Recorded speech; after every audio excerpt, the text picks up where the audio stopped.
Students, now I am about to discuss the second method for solving a simultaneous equations. हमारी first method जो first methodology था that was known as the substitution method and the process of substitution method has been discussed with you. Now I am moving to the second methodology, दूसरा तरीका दोनों equations को equation number 1 और equation number 2 को solve करने का. Observe both the equations are simultaneous equations, x और y है और x और y का आंसर निकालना है. एक डाउट बहुत उठता है कि सर ये तीनों मेथड्स क्या एक ही आंसर देती हैं? यस, ये तीनों मेथड से आप कोई भी मेथड लगाओ, चाहे सब्स्टिट्यूशन लगाओ, चाहे एलिमिनेशन लगाओ, चाहे तीसरी मेथड रहती है क्रॉस मल्टीप्लिकेशन, वो वाली अप्लाई करो, आंसर पे कोई फ़र्क नहीं पड़ता.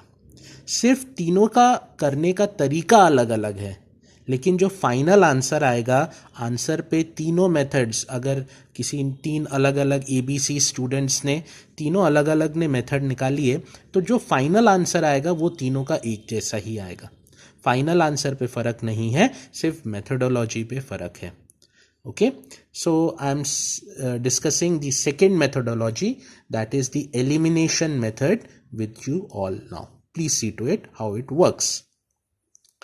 First of all, दो इक्वेशंस हैं और मैं हमेशा की तरह दोनों इक्वेशंस को सबसे पहले नंबरिंग देता हूं, equation number 1 and equation number 2. This is the first step. मैं हमेशा ये काम करता हूं कि इक्वेशंस को पहले नंबर आउट करके रख देता हूं.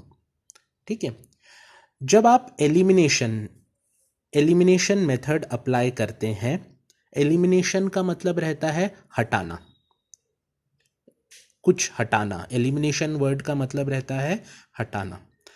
तो आपके पास इक्वेशंस में, दोनों इक्वेशंस में दो वेरिएबल्स रहते हैं.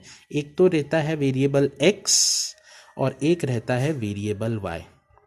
ये यूज़र यानी आपकी इच्छा रहती है कि आप कौन से वेरिएबल को एलिमिनेट करना चाहते हैं. मतलब ये जब क्वेश्चन आप स्टार्टिंग करते हैं तो ये आपके ऊपर रहता है कि आप क्वेश्चन में x को एलिमिनेट करना चाहते हैं कि क्वेश्चन में y को एलिमिनेट करना चाहते हैं. That is the question which you needs to decide. ये कोई आपको बताएगा नहीं कि इसको करो और उसको करो. ये तो मेथोडोलॉजी है. जिसको लग रहा है यार मैं x को कर देता हूँ तो ठीक है, वो x को कर सकता है. जिसको लग रहा है नहीं यार मैं y को कर देता हूँ तो वो y को कर सकता है ना. लेकिन एट अ टाइम एक बार में आप एक ही को एलिमिनेट कर सकते हो और उसका प्रोसेस स्टार्ट कर सकते हो. So I start with the procedure of elimination out here. So सबसे पहले मैंने डिसाइड करा एज अ यूज़र कि I will be eliminating x out here. मैं यहाँ से x को एलिमिनेट करूँगा. अब x को एलिमिनेट कैसे करूंगा, प्लीज सी टू इट कि x को एलिमिनेट करने का तरीका क्या रहता है. यहाँ पे ये जो दो इक्वेशंस मेरे यहाँ पे सामने लिखी गई हैं, मैंने ये डिसाइड करा कि मैं x को एलिमिनेट करूंगा. एलिमिनेट करने का जो रास्ता रहता है वो यहाँ से चालू होता है कि सबसे पहले मुझे जिस वेरिएबल को एलिमिनेट करना है यानी कि x, उसके कोफिशिएंट्स मैच कर रहे हैं क्या. If you want to eliminate x तो आप सबसे पहले ओरिजिनल इक्वेशंस में ये बात देखो कि उस x के कोफिशिएंट्स क्या मैच कर रहे हैं, क्या वो एक जैसे नंबर्स हैं. तो आपने x के यहाँ कोफिशिएंट को देखा, दैट वाज 5, और आपने नीचे वाली इक्वेशन में x के कोफिशिएंट को देखा, दैट वाज 6. और वो जो मैंने आपसे क्वेश्चन पूछा था, क्या कोफिशिएंट्स मैच कर रहे हैं, तो आपने बोला नहीं कर रहे. एक जगह तो 5 लिखा है, एक जगह 6 लिखा है, ये तो मैच नहीं कर रहे. तो एलिमिनेट इतना आसानी से नहीं होगा. एलिमिनेट करने के लिए थोड़ा सा दिमाग लगाना पड़ेगा. क्या दिमाग लगाना पड़ेगा? आपको ये सोचना पड़ेगा ऐसा कौन सा सबसे छोटा नंबर है जो 6 और 5 दोनों के टेबल में आता है. मतलब मैं एक तरीके से आपको 6 और 5 का एलसीएम निकालने के लिए बोल रहा हूं. जिस भी वेरिएबल को एलिमिनेट करने का आपने मन बनाया, हमेशा उसके कोफिशिएंट्स का एलसीएम निकालो। या देखो, सबसे पहली बात तो ये देखो कि क्या उसके कोफिशिएंट्स एक जैसे हैं। नहीं है तो उनको एक जैसा बनाना पड़ता है, और वो बनाते कैसे हैं? उनका एलसीएम लेके। तो आपने देखा, हाँ यार, 6 और 5 दोनों के टेबल में 30 आता है, मतलब 30 is the LCM of 6 and 5। तो आपने सोचा इस पूरी की पूरी इक्वेशन को, दैट इज इक्वेशन नंबर 1 को, मैं 6 से मल्टीप्लाई कर देता हूं, क्योंकि अगर 6 से करूंगा तो वो यहाँ पे 5 से भी मल्टीप्लाई होगा, y से भी होगा, 2 से भी होगा। तो मैंने इस पूरी की पूरी इक्वेशन को 6 से मल्टीप्लाई कर दिया। क्यों 6 से करा? क्योंकि मुझे x के कोफिशिएंट को 30 बनाना था, है ना। तो मैंने इस पूरी की पूरी इक्वेशन को 6 से मल्टीप्लाई करा।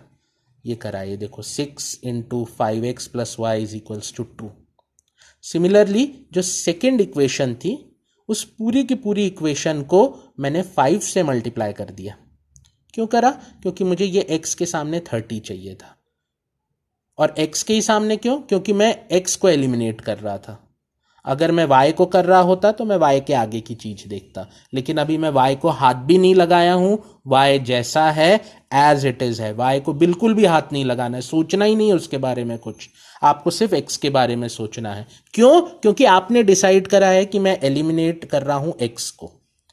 ठीक है, तो आपने यहां पे 6 लिखा, यहां 5 लिखा, और ये पूरी इक्वेशन को इससे मल्टीप्लाई करा। When you multiply 6 by the complete equation, the equation becomes like this.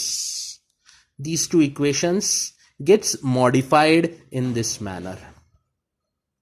That is, now if you observe equation number 3 and 4, you can clearly make it out कि अब x का कोफिशिएंट मैच कर रहा है। अब x का coefficient match कर रहा है।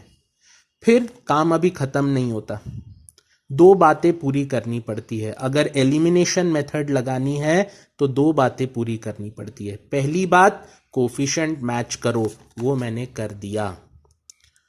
दूसरी बात, कोफिशिएंट मैच होने के बाद में उन दोनों कोफिशिएंट्स पर अपोजिट साइन होना चाहिए। तो आपने देखा, ऊपर वाली इक्वेशन में भी x के सामने +30 है, और नीचे वाली इक्वेशन में भी x के आगे +30 है। अपोजिट साइन तो नहीं है, तो आपको अपोजिट साइन लाना पड़ेगा। कैसे लाएंगे? नीचे वाली इक्वेशन के सारे साइंस बदल दो। तो ये +30 बन गया -30, ये -15 बन गया +15, सब फ्लिप कर दो साइन, पॉजिटिव है तो नेगेटिव बना दो, और ये +5 बन गया -5। ठीक है, ये बात आई समझ में। अब ऊपर वाली टर्म और नीचे वाली टर्म को ऐड करो, तो +30x -30x gets cancelled out, gives answer 0। 6y plus 15y gives answer as 21y, and 12 minus 5 gives answer as 7. तो y का आंसर आ गया 7/21, दैट इज 1/3। ये आपने y का आंसर कैलकुलेट करा। मतलब ये बात ध्यान रखो, जब आप x को एलिमिनेट करते हो तो y का आंसर मिलता है, और अगर y को एलिमिनेट करते हो तो x का आंसर मिलता है। ठीक है, तो और ये बात एज ए यूजर, मैं फिर से रिपीट करता हूं, आपको जब ओरिजिनल क्वेश्चन में 2 इक्वेशंस दी जाती हैं, उसके बाद ये आपको डिसाइड करना है। ये कोई आपको आके बताएगा नहीं कि कौन को एलिमिनेट करो। ये एज ए यूजर आप डिसाइड करोगे कि ठीक है मैं x को करता हूं, या ठीक है मैं y को करता हूं। ये आपको डिसाइड करना है। और वंस आपका ये डिसीजन हो गया कि x को कर रहा हूं, तो उसमें 2 बातों का ध्यान रखना है कि क्या x का कोफिशिएंट मैच कर रहा है, पहली बात।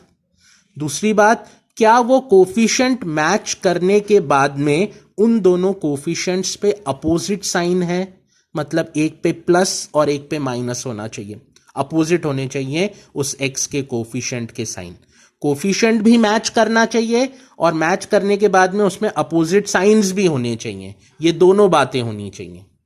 तो सबसे पहले मैंने जैसे इस क्वेश्चन में x को एलिमिनेट करा, तो एलिमिनेट करने का प्रोसीजर मैंने बताया कि आप दोनों नंबर्स का एलसीएम निकाल लो और उस इक्वेशन को, पूरी की पूरी इक्वेशन को, means out here this complete equation gets multiplied by that number, है ना।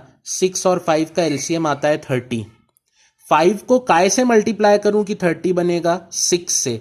तो मैंने पूरी पहली इक्वेशन को काय से कर दिया? 6 से। 6 और 5 का एलसीएम आता है 30। 6 को काय से मल्टीप्लाई करूं कि 30 बनेगा?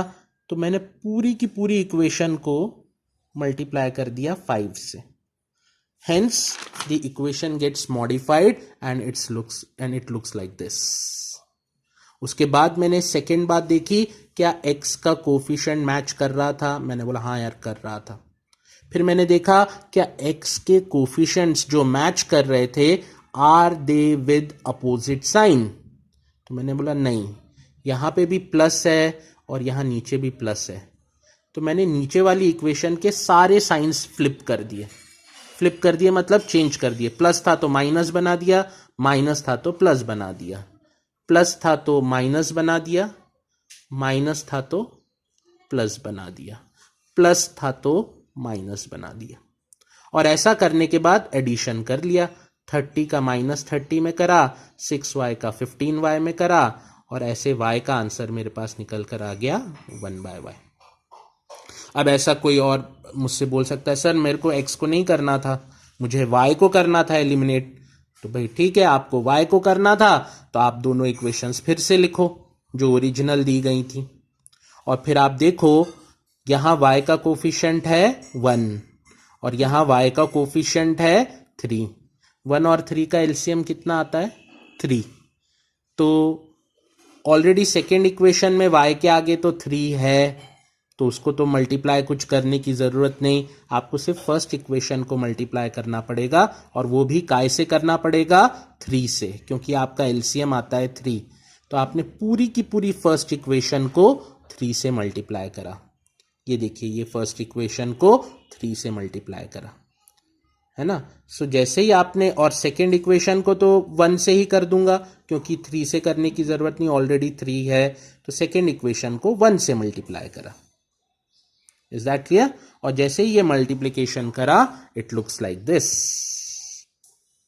और यहां तो ऑटोमेटिकली मुझे y के कोफिशिएंट्स के सामने अपोजिट साइन दिख रहा है, तो इस बार तो मैं वो फ्लिप करने के काम से बच गया और मैंने सीधे सीधे ऐड कर दिया। तो 15x प्लस 6x बन गया 21x, प्लस 3y और माइनस 3y तो 0 ही बन गया, और इक्वल टू में 6 + 1 7 बन गया। मतलब x का आंसर आ गया 1/3। मतलब इस पर्टिकुलर क्वेश्चन के लिए y का आंसर भी 1/3 है और x का आंसर भी 1/3 है। अब आप चाहो तो इसको चेक कर सकते हो कि भाई हाँ, मैं x और y का आंसर उठा के ओरिजिनल इक्वेशंस में डाल के देखता हूँ, x की जगह भी 1/3 लिखता हूँ, y की जगह भी 1/3 लिखता हूँ, और चेक करता हूँ कि क्या मेरा LHS = RHS आ रहा है क्या। तो मैंने ये चेकिंग भी करके रख दिया आपके लिए। तो मैंने देखा हाँ यार, LHS = RHS फर्स्ट इक्वेशन में तो आ रहा है। ऐसा ही सेकेंड के लिए भी कर सकते थे। हालांकि ये मैं बार बार आपको कह रहा हूँ, ये चेक और वेरीफाई वाला ऑप्शन सिर्फ समझने के लिए है, ये करने की ज़रूरत नहीं है। मतलब समझाना ये बात चाहता हूँ आपको कि जो x और y की वैल्यू आप निकालते हो, it satisfies both the equations. It satisfies both the equations. दोनों इक्वेशंस को सेटिस्फाई करने में ये केपेबल रहती हैं। मतलब उसमें फर्स्ट इक्वेशन में भी x और y की जगह वैल्यू सब्सटीट्यूट करोगे तो LHS = RHS मिलेगा, और सेकेंड इक्वेशन में भी x और y की जगह वैल्यू सब्सटीट्यूट करोगे तो LHS = RHS मिलेगा। This is the elimination method which I have explained it to you. Please go through it what the elimination is. मैं फिर से अपनी बात रिपीट करता हूं। ओरिजिनल क्वेश्चन में 2 इक्वेशंस दी जाती हैं, आपको डिसाइड करना पड़ता है किसको एलिमिनेट करना है, x या y। ये आप डिसाइड करते हो एज ए यूजर। तो आपने डिसाइड करा, मैंने सपोज कर लिया x को कर रहा हूं, तो आपने x को करने के लिए फिर ये बात आपको दोनों इक्वेशंस में देखनी पड़ती है। अगर x को एलिमिनेट कर रहा हूं तो इस y पे ध्यान देने की जरूरत ही नहीं है, बिल्कुल मत देखो y की तरफ, आप x पे ही अपना पूरा ध्यान लगाओ। और ये देखो क्या x के आगे का नंबर मैच कर रहा है, नहीं कर रहा है तो उन दोनों नंबर्स का एलसीएम निकालो। या ऐसा, उसका ऐसा भी कह सकते हो, ऐसा नंबर सोचो जो दोनों के टेबल में आता हो, 5 के टेबल में भी आता हो और 6 के टेबल में भी आता हो। तो 30 एक नंबर था, तो फर्स्ट 5 को 30 कैसे बनाऊं, 5 में 6 का मल्टीप्लाई होता है तब 30 बनता है। तो फर्स्ट इक्वेशन को पूरा 6 से मल्टीप्लाई कर दो, पूरी फर्स्ट इक्वेशन को, पूरी की पूरी, LHS भी और RHS भी। सिमिलरली सेकेंड इक्वेशन को भी पूरा का पूरा 6 में क्या मल्टीप्लाई करूं कि 30 आएगा, 5, तो पूरी की पूरी सेकेंड इक्वेशन को 5 से मल्टीप्लाई करो। I have done the multiplication, देख रहे हैं आप 1 और 2 इक्वेशन को मैंने 6 और 5 से करा। इक्वेशंस इस फॉर्म में ट्रांसफर हो गई। 6 5 30 plus 6y is equals to 12, 30 plus 6y is equals to 12 और 30x minus 15y is equals to 5। इनको मैंने नया नंबर दे दिया इक्वेशन नंबर 3 और 4, क्योंकि 1 और 2 जैसी तो नहीं दिख रही हैं ये, इसलिए मैंने ये नंबरिंग कर दी। ठीक है, फिर मैंने ये देखा x को करना था एलिमिनेट। मैंने देखा यार एक बात में तो मैं सक्सेसफुल हो गया कि मेरा x का कोफिशिएंट मैच कर रहा है, लेकिन एक और बात रहती है कि कोफिशिएंट मैच करने से ही काम नहीं बन जाता, वो जो कोफिशिएंट्स हैं वो अपोजिट साइन के साथ मैच करने चाहिए।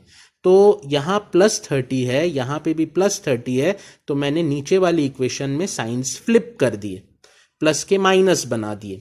सो ये प्लस जो है ये माइनस बन गया, ये जो माइनस था वो प्लस बन गया, और ये जो यहाँ पे प्लस का साइन था वो माइनस बन गया। और अब एडिशन करा, इसको इससे ऐड करा, इसको इससे ऐड करा और इसको इससे ऐड करा, y इज इक्वल्स टू 7/21, तो y का आंसर आ गया 1/3। अब देखिए एलिमिनेशन मेथड में एक, मुझसे कई लोग पूछते हैं कि सर 2 बार एलिमिनेशन लगाना जरूरी है क्या? नहीं, ऐसा नहीं है। आप चाहो तो लगा लो, आपको 2 बार एलिमिनेशन लगाना है क्योंकि आप x को एलिमिनेट करते हो। आप जब x को एलिमिनेट करते हो तो आपको y का आंसर मिलता है, और जब आप y को एलिमिनेट करते हो तो आपको x का आंसर मिलता है। तो एलिमिनेशन मेथड ये नहीं कहती आपको एक बार तो एलिमिनेशन लगाना ही पड़ेगा, दूसरी बार के लिए आप चाहो तो एलिमिनेशन मेथड लगाओ, या फिर ये जो y का आपका आंसर आ गया है ना, ये आप किसी भी इक्वेशन में सब्स्टिट्यूट कर दो। मतलब इक्वेशन 1 और 2 में से किसी भी एक इक्वेशन में y की जगह 1/3 लिख दो, उसको सॉल्व कर लो तो आपको x का आंसर मिल जाएगा। आप ऐसा भी कर सकते हो। तो एलिमिनेशन मेथड में ऐसा कोई कंपल्शन नहीं है कि 2 बार एलिमिनेशन लगाओ। हाँ, कम से कम एक बार तो लगाना ही पड़ता है। एक बार से वैल्यू आप एलिमिनेशन से निकाल लो, और जो दूसरी वैल्यू है वो आप ओरिजिनल इक्वेशन में वो जो वैल्यू आपने निकाली है वो डाल के भी आप उसमें से आंसर बाहर निकाल सकते हो। लेकिन अगर किसी को करना है तो वो 2 बार एलिमिनेट करके भी आंसर बाहर निकाल सकता है। That is completely your choice.